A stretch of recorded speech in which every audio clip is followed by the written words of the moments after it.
ក្នុងទ្រង់ព្រៀបកើតចាត់សម្មើលបងប្អូនតើដោយសារអ្វីគោរពជំរាបសួរពុកម៉ែបងប្អូនក្នុងទ្រង់ព្រៀបយើងដែលកើតសម្មើលមកពីទ្រង់ព្រៀបយើងនឹងបងប្អូនអត់មានខ្យល់អាកាសធាតុចេញចូលល្អហើយសបុកចាស់យូរពេកហើយវានិយាយទៅវាអាប់អួរខ្យល់អាប់អួរនៅក្នុងនឹងមានសើមទឹកអីចូលទៅហើយចំណីនឹងសល់អីច្រើននឹងទៅធ្វើឲ្យពពួកសត្វអត់វាមកហើយបន្ទាប់មកកូនអាសម្មើលហ្នឹងក៏កើតឡើងហើយព្រៀបយើងខ្វះជីវជាតិហ្នឹងក៏មានសត្វសម្មើលនៅលើខ្លួនព្រៀបដែរហើយសត្វសម្មើលហ្នឹងពេលដែលកើតហើយបងប្អូនវាជញ្ជក់ឈាមព្រៀបយើងវាធ្វើឲ្យព្រៀបយើងស្គមស្គាំងហើយមានអត្រាថយពងចុះនឹងកូនហ្នឹងវាអត់មានបានល្អដូចមុនទេកូនព្រៀបយើងក៏សម្មើលខាំដែរហើយវិធីការពារហ្នឹង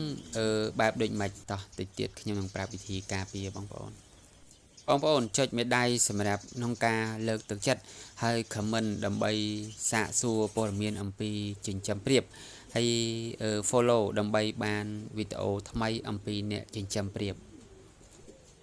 ដើម្បីកុំឲ្យទ្រង់ព្រៀបយើងមានសម្មើលបងប្អូនយើងត្រូវតែធ្វើទ្រង់ព្រៀបយើងឲ្យមានខ្យល់ចេញចូលល្អមានពន្លឺថ្ងៃចូលហើយអាកន្លែងសបុកដែលព្រៀបយើងពងញាស់ហ្នឹងពេលណាវាក្រាបហើយវាញាស់ហើយយើងអាចដូរសបុកហើយសបុកយើងអាចដោះលាងទឹកសាប៊ូបានហើយហាលថ្ងៃបានបងប្អូនមួយអាទិត្យអីយើងអាចបោសសម្អាតទ្រង់ព្រៀបយើងម្ដងឬមួយក៏ពីរដងបាញ់ថ្នាំកម្ចាត់សត្វល្អិតដាក់ទឹកលាយទឹកមកបាញ់វាឲ្យសប់នៅក្នុងទ្រង់ព្រៀបតាមជញ្ជាំងតាមអីហ្នឹងបងប្អូនហើយបើមិននេះទេយើងលាងអាទឹកសាប៊ូវីសូយើងហ្នឹងបងប្អូនយើងលាងកូរវាហើយអាសបុកណាដែលត្រូវសម្អាតហើយហ្នឹងយើងបាញ់វាឬមួយក៏ជះវាលាងទៅអញ្ចឹងអាសត្វសម្មើលហ្នឹងគឺវាខ្លាចសាប៊ូខ្លាចថ្នាំហ្នឹងបងប្អូនអញ្ចឹងវាងាប់អស់ហើយចិញ្ចឹមសត្វបងប្អូនពេលណាដែលយើងធ្វើវិធីនេះគ្រប់ហើយពេលណាវាបាត់បង់មួយពីរកូនញាស់មិនបានល្អ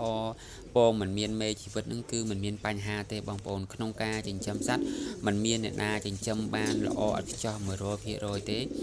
បាត់1 2 3 4ហ្នឹងគឺជារឿងធម្មតាអាមេណាល្អពូជណាល្អយើងនៅតែបន្តបង្កាត់ហើយនឹងថែរក្សាវាឲ្យបានល្អរៀបចំទ្រុងយើងឲ្យបានស្អាតកុំឲ្យមានសត្វមកបំផ្លាញយាយីលឿនអាការបាត់បង់ហ្នឹងលឿនដោយសារតែមានសត្វអីមកបំផ្លាញជាសត្វឆ្មាសត្វអីតែមកចូលខំក្នុងពេលហ្នឹងអស់មកបងប្អូនវិធីបងប្អូនអាចជួយ share ទៅប្រាប់បងប្អូនយើងដៃថ្មីផងឲ្យគាត់ដឹងអំពីរបៀបការពារសត្វរមើលនៅក្នុងទ្រង់ព្រៀបបងប្អូនអញ្ចឹងបានយើងចាំព្រៀបបានផលអរគុណបងប្អូនដែលតាមដានតាំងពីដើមដល់ចប់សូមសុខភាពល្អនិងសំណាងល្អ